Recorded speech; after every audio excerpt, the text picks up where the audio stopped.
Adegan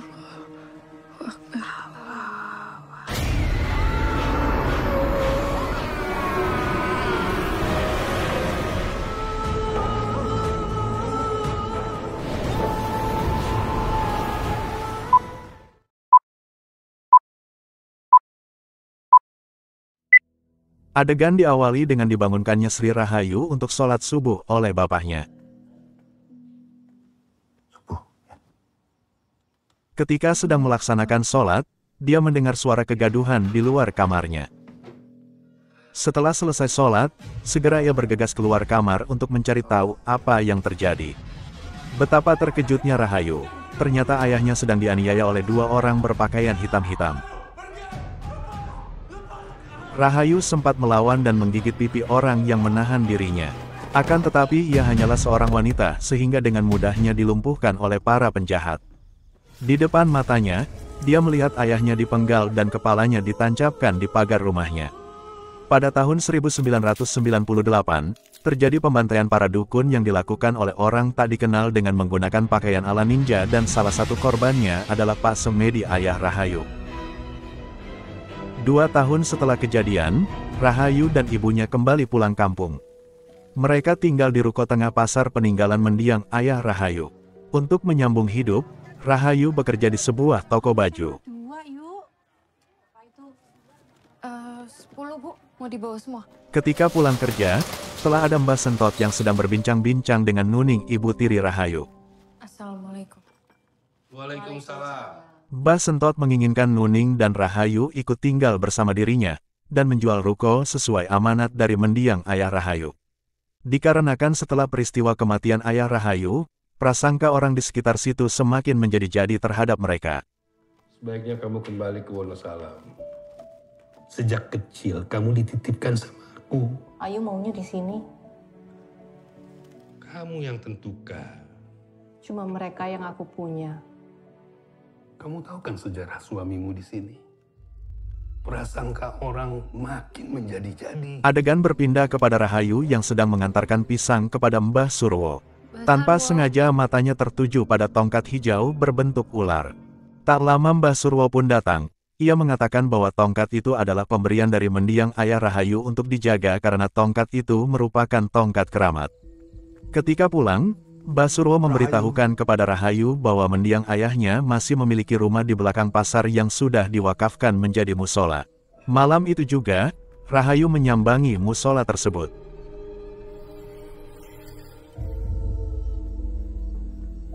Pada malam itu, terlihat ada seorang pria yang sedang melaksanakan sholat di musola tersebut. Tiba-tiba pundaknya ditepuk menandakan bahwa ada seseorang yang ikut menjadi makmum. Cuma anehnya tidak ada yang mengamini bacaan sholatnya. Tak lama kemudian lampu musola padam. Lalu terdengarlah suara makmum yang ikut sholat berjamaah. Ketika sholat selesai, betapa terkejutnya ia ketika menoleh ke belakang ternyata dia hanya seorang diri. Segera ia pergi meninggalkan musola tersebut. Rahayu kebingungan melihat tingkah pria tersebut. Ia tidak tahu bahwa pria itu sudah diganggu oleh jin, namun ia tetap melanjutkan niatnya untuk melakukan sholat di musola tersebut.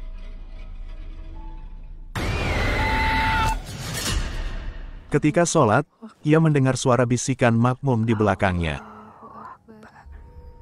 Tiba-tiba lampu kembali padam dan terlihat banyak makmum di belakang Rahayu.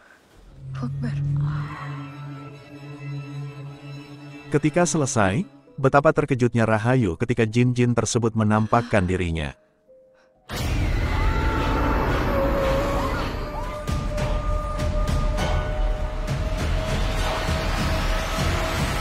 Keesokan harinya, terlihat Rahayu sedang melayani pelanggan tokonya. Silahkan dilihat, Bu. Rahayu yang tidak tahan karena selalu dikata-katai sebagai anak tukang santet tiba-tiba kerasukan dan menyerang Riri.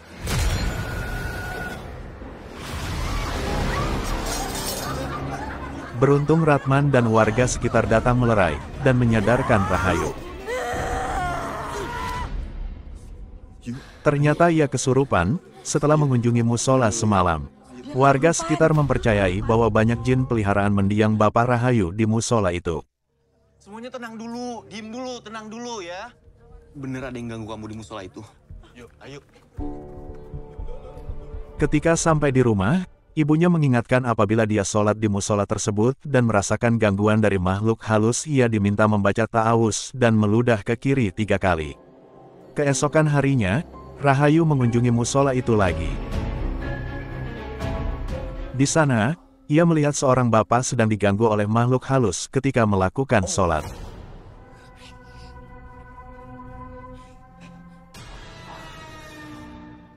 Tapi hal itu tidak menghentikan niat Rahayu untuk melakukan sholat di musola tersebut. Tidak peduli siang ataupun malam, gangguan jin tetap ada.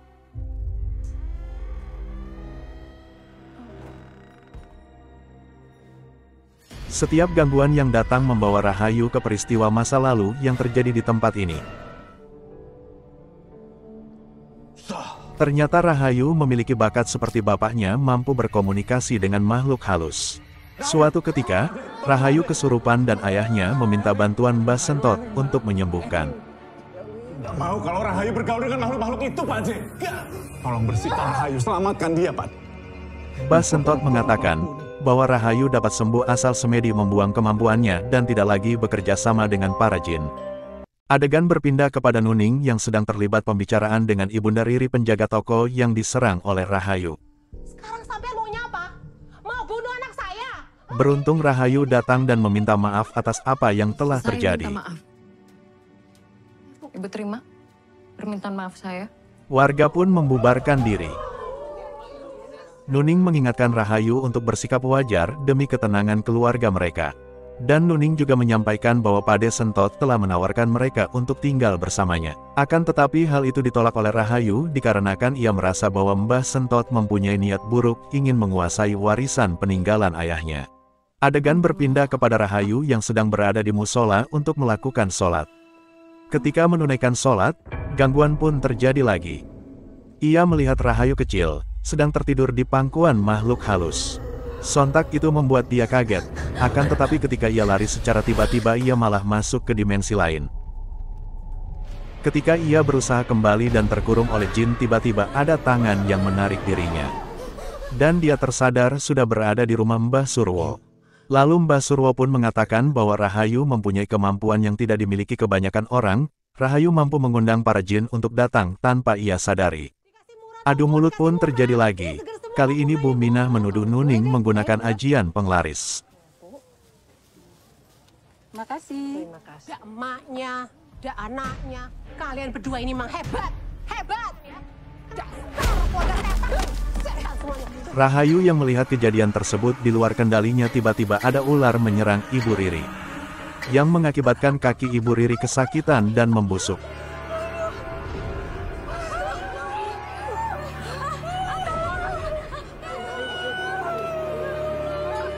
Malam harinya, rumah Rahayu didatangi para warga.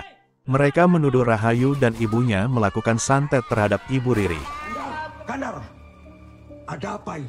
Istri si Semedi ini yang menyantet mereka, Mbah. Istri dan anaknya ke sini untuk mencari nafkah. Kalau nanti ada apa-apa, awas. Ya sudah, bubar, bubar. Sementara itu, di rumah Bu Minah terlihat seekor ular sedang menghampiri Bu Minah. Lalu ular tersebut melilit leher Bu Minah hingga tewas. Keesokan harinya, warga pun gempar dan mendatangi Nuning. Mereka menduga kalau itu adalah kiriman santet yang dilakukan oleh Nuning dan Rahayu. Mbah Surwo mencoba menengahi keributan yang terjadi. Untuk meyakinkan warga bahwa bukan Nuning dan Rahayu yang melakukan santet, ia meminta Nuning untuk melakukan sumpah pocong. Kalian harus melakukan sumpah pocong. Kali ini saya percaya sama jalan keluar, Mbah. Malam harinya, sumpah pocong pun dimulai.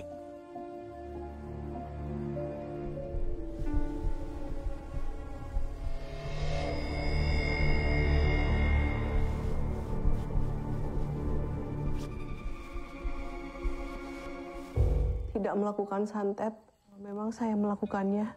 Saya siap mati mendadak. Setelah mengucapkan sumpah, tiba-tiba Nuning terbangun di rumah Semedi sebelum dijadikan musola.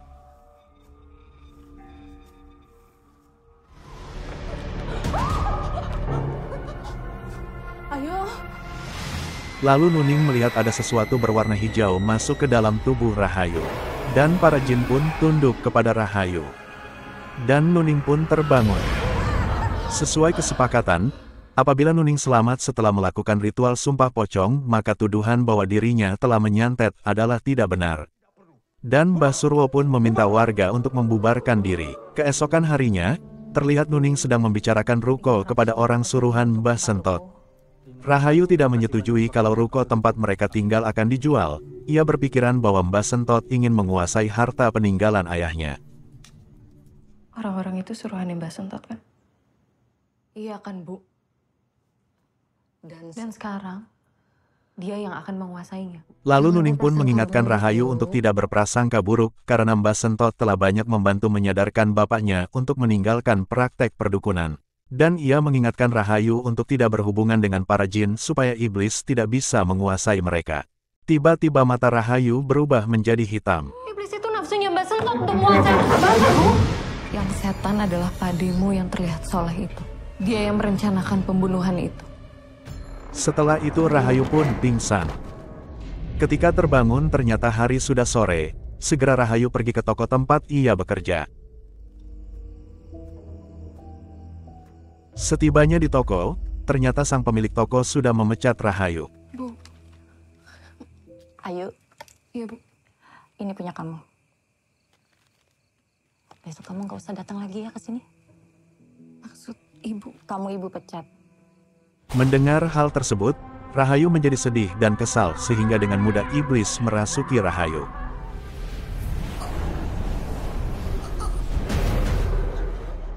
Lalu tanpa ia sadari keluarlah 2 ular dari dalam mulut Rahayu.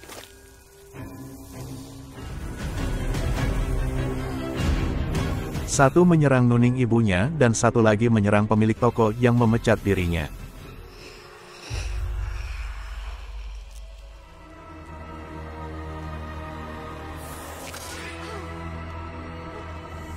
Nuning dimanipulasi seolah-olah dia sedang melawan ular, padahal yang ia lawan adalah anaknya sendiri. Rahayu yang menyadari hal itu bergegas lari untuk menyadarkan sang ibu. Akan tetapi dia didorong oleh Nuning dan terhempas. Setelah sadar, Nuning baru menyadari bahwa yang ia lawan bukan ular melainkan anaknya sendiri. Kematian Andi membuat Nuning menyesal dan putus asa, dan itu sekali lagi dimanfaatkan oleh iblis dengan menghadirkan sosok semedi suaminya. Lalu iblis yang menyerupai semedi mengarahkan Nuning untuk melakukan bunuh diri dan akhirnya Nuning pun tewas.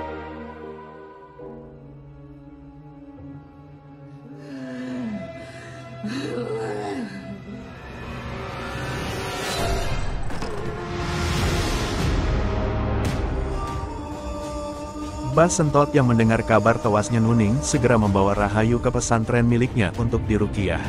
Anjing.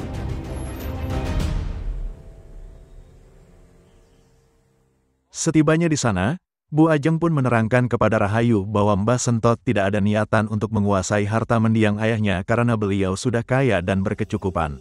Pada malam harinya, Bu Ajeng mendapat bisikan bahwa yang menghubungkan Rahayu dengan para jin adalah tongkat ular berwarna hijau yang terletak di plafon musola. Pembersihan pun dimulai, terlihat Mbah Sentot membawa beberapa santri pergi ke musola. Mereka menemukan bungkusan di atap musola. Ternyata bungkusan tersebut berisi tengkorak dan foto Rahayu. Tumben. Lalu terungkaplah kalau semua ini dilakukan oleh Mbah Surwo. Sudah dapat, Kiai? Lalu Mbah Sentot juga mengambil tongkat ular hijau. Malam harinya, terlihat Rahayu yang hendak diruqyah di pondok pesantren milik Mbah Sentot. Kamu akan dibersihkan dari segala setan dan jin. Pada saat akan diruqyah, Rahayu melihat seseorang dengan luka di pipinya. Hal itu mengingatkan ia pada peristiwa malam pembunuhan ayahnya. Rahayu yang diselimuti dendam membuat ia mudah dikendalikan oleh iblis. Lalu Mbah Sentot menghancurkan tongkat hijau berbentuk ular.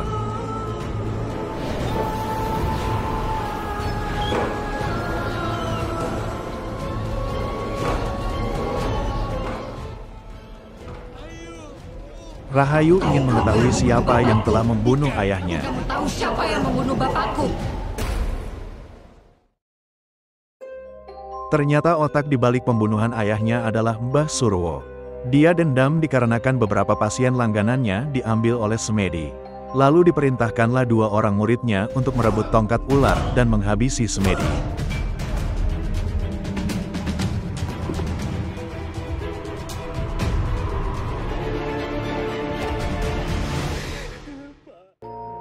Setelah menghabisi Semedi, salah seorang murid Mbah Surwo yang digigit pipinya oleh Rahayu mengaku menyesal atas perbuatan yang telah ia lakukan. Lalu iblis pun merasuki Wahid.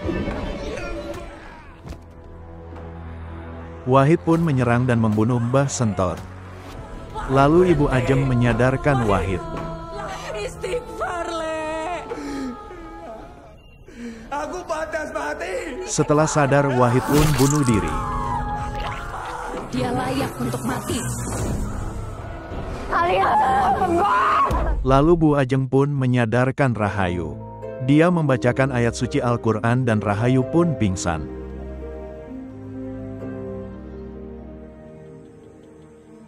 Pada akhir adegan terlihat Bu Ajeng dan Rahayu sedang berziarah. Ibu Ajeng mengatakan bahwa jin Hanzab itu ada. Jin itu mengganggu manusia ketika sedang beribadah.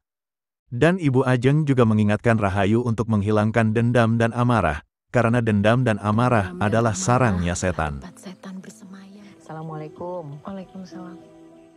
Film pun berakhir.